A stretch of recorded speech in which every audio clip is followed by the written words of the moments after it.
YouTubers, good morning. This is Lightning Bobby here with this very first video on motorized bicycles and how to fix them. My very first video is going to be about slipping hub adapters and how to fix it. I'm surprised this hasn't been put out yet. I'm going to put it out because it does need to be addressed.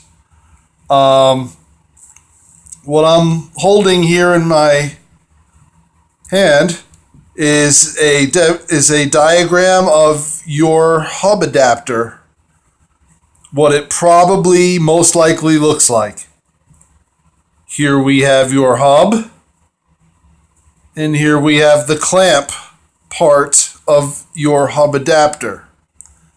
And then these are where the cap screws come down and clamp onto your hub. Now, these three holes here are for where the clamp attaches through your spokes to the sprocket. And yeah, so that's how that works. Now,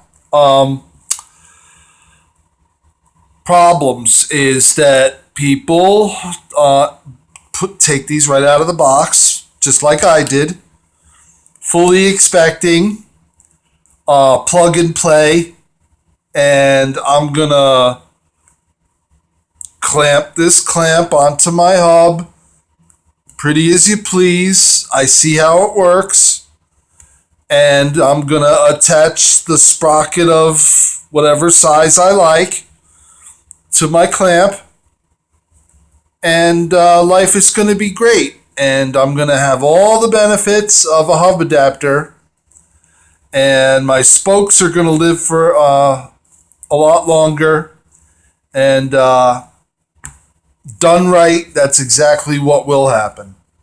But a lot of people don't understand that when this hub clamp is tightened and closed, okay, it's going to close down onto your hub, and then these two flats right here are going to come together. And everything's going to come together and squeeze down onto your hub. Okay? I know you're with me. Well, in the bicycle industry, everybody knows that a Huffy hub outside diameter is going to be different than, let's say, a Surly hub or whoever. Everyone knows bicycle manufacturers' dimensions are different. Everybody who's had to take a part off of X brand of bike because their other brand of bike is broken, but this part is the same, so let's do it. Almost everybody who does that realizes at some point during the game that manufacturers don't use or don't go right down to the thousandths when they say, yeah, your rear hub is 1.5 inches. It's probably for the people who buy a hub adapter and clamp it to their hub and never have a problem, and it never slips, and it's just great right out the box. Those people have a hub that just so happens to be a little bit oversized. Now what that does is, when you're clamping this clamp down, this opening is 1.5 inches, okay? This clamp, this hub adapter was made on a CNC machine, and they're precise, and every single time this hole, when the clamp is closed, is going to be 1.5, period. No ifs, ands, or buts. But there's nobody, like making sure that these hubs are exactly 1.5. And like I said, when somebody buys a hub that's great and fits right and works right out of the box, their outside diameter of their hub is probably a little oversized. And when the clamp closes and these two flats touch, the clamping force is adequate to close down on that hub hard enough not to slip. But there's a lot of people out there, and I'm one of them, was one, that took it out of the box, bolted it to my bike, and immediately, what happened was I bolted it to the bike, and it felt tight. It looked tight. I tried it. It wasn't slipping, with all the force that I could put on it with my hands. So naturally, somebody who isn't expecting this will be like, yeah, my hub's beautiful. My hub adapter's sweet. It's tight and right. And they'll attach their chain. They'll get everything beautiful. They'll get their new bike ready for its maiden voyage. Oh my God. And then their hub adapter will slip, and they'll either bend badly or break some spokes, and odds are your rim is never going to be the same because you've got spokes pulling towards the hub, and that's not good. So my fix is to take sandpaper and take these two halves individually and kind of, deck them. Meaning, let's say this is the hub. Sandpaper. Take your hub. Put these flats flat down on the sandpaper and start figure eighting it like you're doing the top of a head. Very lightly, only a couple of passes, and you'll see that if your clamp is anodized, any kind of color, you'll see the color coming off because you're removing material. Now, once you've got a little material removed from these surfaces right here, well, now the clamp can tighten harder onto what is probably your less than 1.5 inch hub. That's the reality of it, ladies and gentlemen. Your hub is less than the perfect 1.5. It just is. That's all there is to it. Bike manufacturers are not under any pressure or obligation to make sure that, Schwinn's going to call Huffy and say, is your hub adapter exactly 1.5 because ours is 1.49? Bullshit. They give you what they give you, and you get what you get. And when you put something precise on something that's not precise, you're going to have play, you're going to have slippage, you're not going to get the clamping force that you should be getting. I saw videos where people were cutting into the outer wall of their hub and putting a keyway in there. Now that would work. That'll work. And God bless you, you're brave. But the first thing that came to my mind was, how do I increase the clamping power of this clamp? Because when these two flats come together and you put these freaking cap screws down and you're tightening.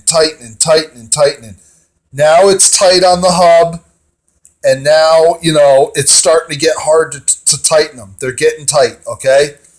And you're saying to yourself, well, I'm just going to tighten these things down until they stop turning, and it'll be tight. And what'll happen is, probably, these two flat surfaces are going to come together. And when they come together, that's it. That's all the clamping action you're going to get. Period. It's just plain physics, folks. You can't it won't go past there.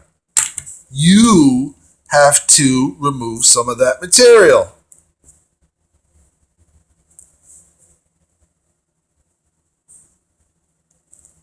I also use red Loctite.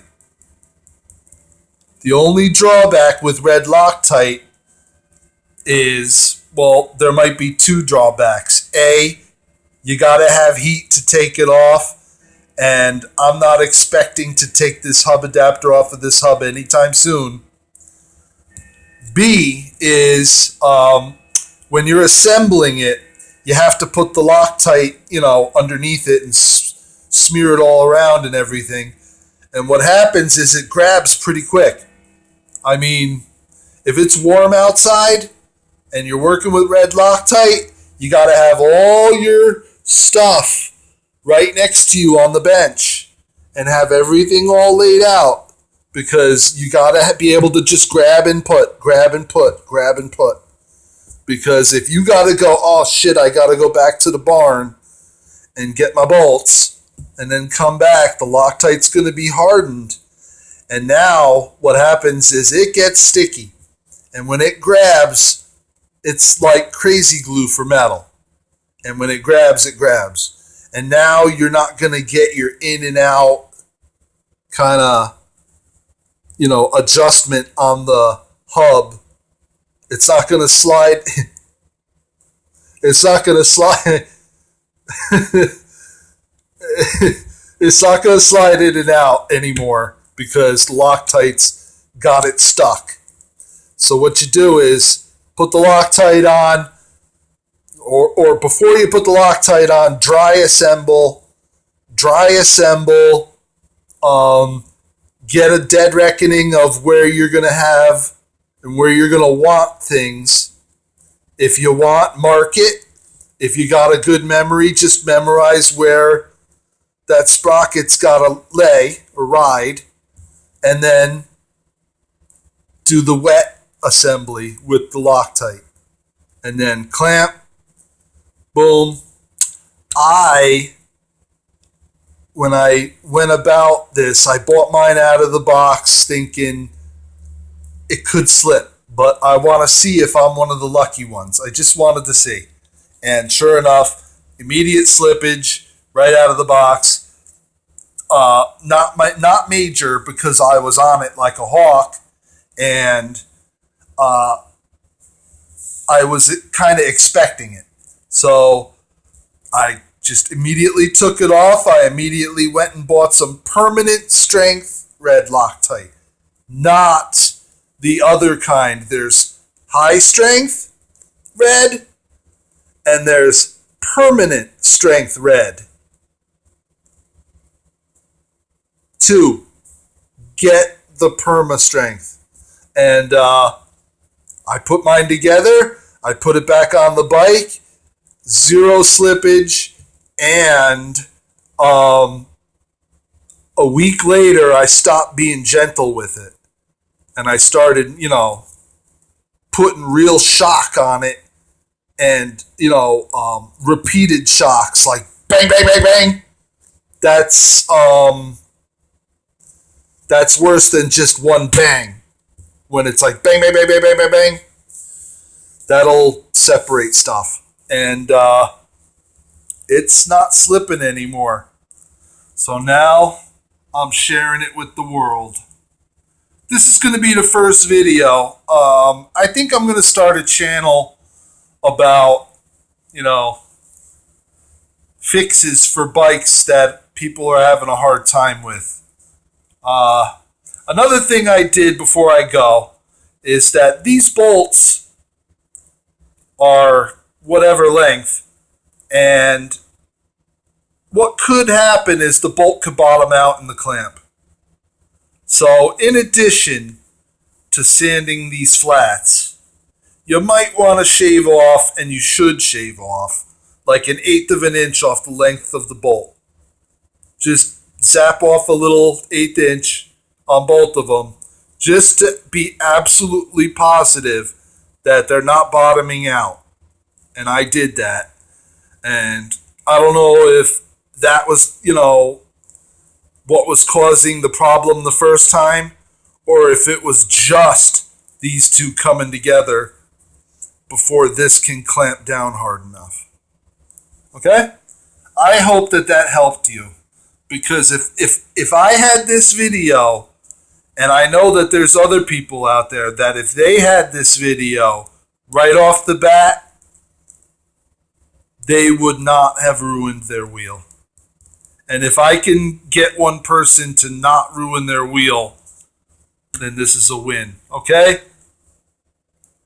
Adios.